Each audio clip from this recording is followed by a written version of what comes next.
यह एक पौराणिक कथा है। कुबेर तीनों लोकों में सबसे धनी थे।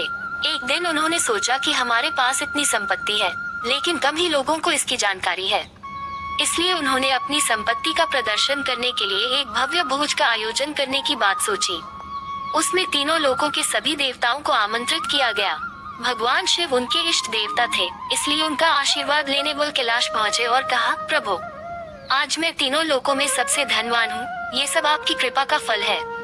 अपने निवास पर एक भोज का आयोजन करने जा रहा हूँ। कृपया आप परिवार सहित भोज में पधारने की कृपा करें।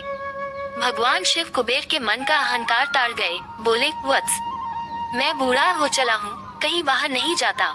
कुबेर गिड़गिड़ाने लगे, भगवान, आपके बगैर तो मेरा सारा आयोजन बेकार चला जाएगा। तब शिव जी ने कहा, एक उपाय है। मैं अपने छोटे बेटे गणपति को तुम्हारे भोज में जाने को कह दूंगा। कुबेर संतुष्ट होकर लौट आए। नियत समय पर कुबेर ने भव्य भोज का आयोजन किया। तीनों लोकों के देवता पहुंच चुके थे।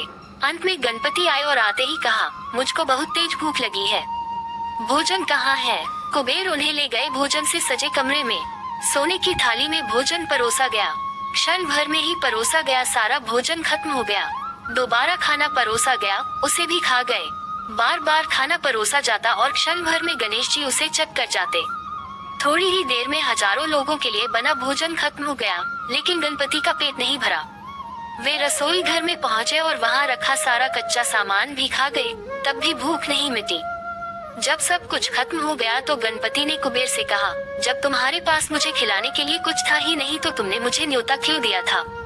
कुबेर का अहंकार चूर चूर हो गया।